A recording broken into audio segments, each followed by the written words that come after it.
All right, so this is the famous painting done by Michaelangelo. You know, if he has Adam's hand and God's hand touching, right? It's like the fingers. Yeah, pay close attention to the painting.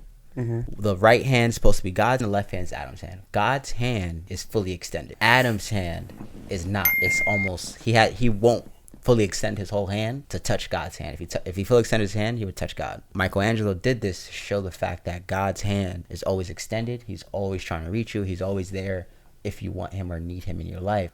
But Adam's hand not being extended shows humans' negligence to extend their hand and actually reach out to God, go touch God, to be one with God, to really have that relationship with God. So it's actually humans the ones stopping themselves from having that relationship with God. And depending on what your religion is, a lot of them believe that the whole premise about demigod is that there's a God within you. Christians say you're the son of God, or Jesus said and when he spoke, he said, Jesus and God. Jesus always said him and God were one. But then the Bible says, "Let the mind that was in Jesus be within you." Mm-hmm. So if the man believed he was one with God, and he's saying, "Let the mind that was in Jesus be within you," it's meaning having that connection. But most people don't do that. You know what I mean? And what that's associated with: a high level of conscience, being more empathetic, having high character, all these things that always get associated with having God-like. And Eastern culture thinks the same thing. There's a God inside of us. So I thought that painting was so interesting because it's saying, wow, like if we ever want to as humans, we can always have that, but we're actually the ones holding ourselves back from it. Mm-hmm. We like to make excuses, we like to blame outside sources, we like to say all these things, but in reality, we're the ones stopping ourselves from having that relationship. So I thought that shit was super interesting, so I shared it with you guys. Yeah. Would you guys consider yourselves religious or spiritual? I'm spiritual. I don't have a religion personally. I have a religion, but I don't subscribe to the traditional religious practices. Like I pray, I read. I prefer like devotionals and stuff like that over like just reading the Bible back to front, because like the devotional, it'll tell you what the scripture is, how to apply it, kind of give you like excerpts and like tell you what to look for, to give you like prayer focus. So I've read 2 devotionals. My boy Noah got me into devotionals in prep school, so I definitely want to give a shout out to him for that. As along my journey, that's helped me out a lot. And I just feel like everybody has their own interpretation on how to interact with God. And now it's a touchy subject to talk about religion and stuff like that, but whatever your religion is, whatever the higher power is in your religion, I think it's important to keep that personal relationship. And like you said, like with the painting in the Sistine Chapel, it's important to realize that there's always someone above you that you can reach out to. And I think that what we kind of forget is we get lost in our own ways, or people will be like, oh, like, why does God have to do this, or why does my life have to be like that, or why does this have to happen? And things happen sometimes where it may seem like a really tragic event, and within a scale, like he doesn't do anything that isn't purposeful. So like you may be experiencing something that may seem like really like it's impossible to deal with. I can't go through this, I can't do this, I can't do that, but it's something that you can go through because you were put here for a reason. And I think it's important to realize what that reason is, and to keep yourself motivated on the everyday scheme to like, all right, I'm going to do this so I can be better. And to me, I always kind of like realize within my own culture and like my friends' cultures, like the similarities. And I remember when I was younger, one of my friends, his dad had passed, and I was at his house, and he happened to be of the Muslim faith. And like his mom was like talking to us, and he was telling us, he was like that she was saying like stay pure of heart, because like in the Muslim religion, it's like they believe that babies are completely like sin free, because babies can't sin. Of course, yeah. And that's why they say like babies can like tell auras, and like if you pass a baby to a person that's like a bad person, like the baby start crying, stuff like that, where you'll hear like kids talking about them seeing stuff, because that is your closest relation to the outside realm, because you just came within this realm. So they're saying like the more things you do to sin and the more things you do of the flesh, you get a veil over it and you start losing those abilities. And then eventually you start losing the ability to see right from wrong. And then that's when your judgment comes. But the more you stay pure of heart, the more you'll have that connection with the other side. You'll be able to feel things and like, because I don't know, like I feel like a lot of people that go through things and they made it out of that, they kind of have a understanding of this is something that's not explainable and it's something that, may not be of this earth, but I trust it. And that's why, walk by faith, not by sight. It's not about you understanding it necessarily.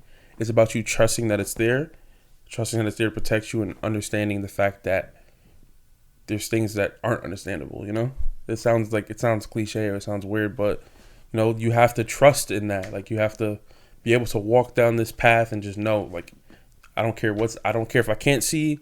I don't care whatever is going on down there. Like, I know I'm protected because, like, I'm prayed up, and then you have people for you praying for you, and that you pray for yourself. So I think all that stuff is definitely really important. Yeah. In the picture, it had mentioned something about like free will, and I thought that was interesting because like I feel like we have free will in a sense. Like it's like I think big things in our lives are predetermined to happen to us. Like those were meant for us to then decide how we'll move from that situation moving forward. I think a lot of our things have shifted us into the person that we are today, and either we could be this person that we are, or we could be the other way that we could have been, because I know we've all been in a rock and a hard place, and we've like all kind of gotten our way and found our light or whatever. So I feel like to that extent that's free will, but some things I feel like are predetermined, like we kind of like meant for us to happen. Like some things are meant for us to experience. Yeah. Everybody's journey is different. Yeah. So yeah. 100%. Yeah. So it's definitely always important to remember those things, and that you have I mean, depending on what you subscribe to, you have things around you set in place, whether it be family, faith, even something as simple as like, going to work out. Just a I feel like everybody needs a commitment to something. Like even people who are bad people, like they kind of commit to, being their best criminal they can be. But everybody needs to be able to commit to like working out, faith, what it doesn't matter what it is. Some people commit to the wrong things, which are, the issues. Some people pick up a bottle and commit to that. Some people commit to, adultery and shit like that. But you have the ability in the free will to choose what you're associating yourself with. And I feel like the reflection of you as a person comes from within those choices. So like we decided to commit to doing a podcast, coming in every week, trying to better ourselves, trying to further our thinking, trying to understand things, trying to have conversations for other people, for transparency, and so that people can see like, these are a group of kids. Because even though we all like to feel like we're grown, we are kids in the grand scheme of the world, but these are a group of kids that are trying to find their way, or they're trying to figure out how they fit in the scheme of how things are. And we are not, you not a super city girl, we not city boys and shit like that, but we also not like super, so it's like kind of like drifters. So it's like seeing that and having that ability for people to come and like be a part of your journey. I feel like even that, like that's something that you commit to being a positive. We've committed to football, you guys have committed to lacrosse before, so it's just don't commit your time to the wrong things, and don't have those energies around you. I think I'm a personal big believer in free will. I believe in free will so much because if you look at all the companies or all the people in the world or all the government bodies who are trying to control your free will, I think that lets you know just how important and how powerful it really is. I think a lot of people don't take enough responsibility for their lives, and they're so quick to put it on third parties that they never really grasp the true power they have, and that's in free will. Like your life is made, regardless of what happens to you, like a lot of things are out of your control, but your life is going to be what you make of it. You know what I mean? And I don't care what position you're put in life. I think the more responsibility you take for your life, the more like true control you have over it. So you could be born in a bad situation, but if you just harp on the fact that you were born in a bad situation and always give responsibility to the outcome of your life on that bad situation, then you're only going to get what life gives you. Right. No. But if you're someone who goes, you know what, I'm going to be made and broken on the choices I make in life, and you really set out on that, and you really, every decision you make in your life, you really think about it, you'll end up where you want to be. You know what I mean? But I think all that is bent on free will. You know, you look at the government, companies, that's what when they market to you, when they advertise, they want your free will. They want to be able to control what you do. Yeah. You know what I mean? And just the fact that they're really fighting and spending billions of dollars for that lets you know, like, damn, my free will is worth billions of dollars. Yeah. You know what I mean? That's crazy. To me, that makes it easy for me to think about. Like, wow. It's funny when you think about putting like a price tag on stuff like that. Mm-hmm. But those things are really important, just because it's human nature to want to be able to do for self, you know. And it's not. I feel like it's not uncommon for people to feel like they don't have control over their lives, but I feel like it's a very like, I don't know, naive way of thinking that you don't think that you could completely control everything that goes on around you. Like, you choose when to wake up, you choose when to talk to certain people, you choose so many things organically in your life. So I don't do like compound effect. Like, how do you think all these small choices don't add up to you ultimately wanting to be your own person? And back to the previous question about religion. That's why, like, I don't have a religion. I feel like I'd be a fraud if I told someone I had a religion, because I learned so much about God from other religions that weren't Christianity. You know what I mean? I listen to like Taoist, Buddhist, and I watch a lot of videos of Muslim speakers like Michaelangelo'S or any other Farrakhan. I watch their videos. You know, I've read merely Christianity. I've read the Bible. Like, I read Proverbs. Like, so I've gotten so much insight from different religions that they all help me see and understand better what God is. And like, for Eastern philosophy, some of them believe that like the same word we use for God, if you translate them, they would use for like the way things are going, like the way in God, like the way of the path, like. And they believe like sometimes you gotta really, like, if you get quiet and like say you pray, like prayer, if you get quiet, spend some time to yourself, block out the surrounding world and really get quiet and think to yourself, that's when you'll really start to get hidden, like people say, like you get hidden messages. Because when you get so quiet that there's no other outside distraction, like I was talking about before, like staying off your phone, like, and you really just get to yourself, things will start popping up in your head. You'll start seeing things for what they truly are. You might remember or notice things you never noticed before. And you'll really leave those sessions like, wow, this is the way my life is like. This is why my life is this way. And then you'll see like, holy shit, it's because of this decision, this decision, this decision, this decision. The way of all those decisions led up to this. And now you can start seeing, okay, I want to get this goal up here. The way of my decisions are going to lead up to that. And if you learn how to harness that, and in certain moments when there's like a fork in the road, and my grandpa was telling me about this when I went to Virginia, he goes, everyone believes there's a fork in the road, like you got to go left or right. He goes, I've learned in my 74 years to, at the fork in the road, just stop and start to think about, where does this road lead? Where does this road lead? Do I want the result of this down the future? And you stop and think to yourself, and then you can start going through the proper way. And life doesn't have to be such this struggled entanglement of like frustration and aggression, because you can relax and realize how things are going are the way things are supposed to be. Yeah. And the way things are supposed to be is what's going to get you to where you want to go. But you need to slow down and stop and think to yourself and say, okay, I don't need to fight and tussle with the moment. I need to work with the moment, and working with the moment is going to get me to where I want to go. Yeah. You know what I'm saying? But that's what a lot of these religions are trying to teach people, and saying become one with God. Because the more you become one with God, one with reality, one with what's really going on, you'll make way better decisions and end up in a way better life. And life doesn't have to be so stressful, so hard, so much friction, because you're fighting against the way things are, and you can't change the way things are. So you're so busy fighting against it that you're not working with it. Yeah. And it makes life way more difficult than it has to be, you know? But I've learned that from so many different religions that I can't just be like, I'm a Christian. Yeah. That'd be lying. I think understanding that too, like even the people that don't necessarily subscribe to religion, like you look at something as simple as like science, right? Well, it's not simple, but you look at something like science, and they have like placebo effects. Where it's like, oh, you get somebody a pill, they think that it does this, so they'll start doing things and they'll believe it. Like those parabalance bands and all that stuff, right?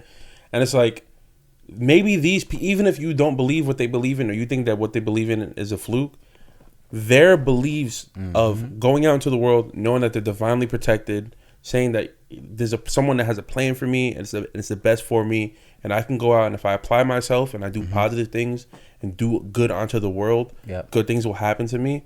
That's not a bad idea, regardless of what you put it in. Even if it wasn't to in regards of a higher power. If you just went out into that as a practice in your everyday life, that's something good. But then you also have the other side of it, where there's the people that you give them the placebo and they think that it's too much of it. Like the people that think like, you know, I have to go out and I have to live every single day. Like, no, it's okay. I'm not saying you're supposed to sin, but there's a reason that you have prayer, that you can repent for your sins, because there's that gray area of God understanding that these things are going to happen. You're going to, because you have to live your life to see, I shouldn't have went down that path. Like, I shouldn't have done this. I shouldn't have done that. So you understanding those things are only putting you in a position to better those things for yourself. Like, you understand, like, I can't do this because it's like that. Like, it's a Tuesday. I'm not even going to go out. I'm not going to, because I know I need to have myself set for my week. Like, you know from experience, because you probably went out on a Tuesday before. You've done some shit, and you're like, damn, now it's a Wednesday, and it fucked my whole week up. Yeah. You feel me? So you have to go through certain things to understand that. So I think for most people, you have to understand that it's not just about, you know, serving a God, as well as whatever, you know, your religious practice are. It's also about serving yourself. And if you view yourself as a child of God, and if you view yourself as a person, just in general, you want to put yourself in the best position to succeed. Yeah. And if you feel like he has that plan for you, why wouldn't you want to follow his plan? And bro, and to your point, bro, I don't think most people even know that. Like, I don't think a lot of people truly know their religion. Like, I think a lot of Christians don't know what the definition of sinning is. And it's like, how could you truly be in the faith if you don't even know what one of the major words in your religion means? Like, sinning, if you really translate it back to the original word, means to miss the mark. That's what it means. So you really take that into account. Oh, wait, so when I'm sinning, I'm missing the mark.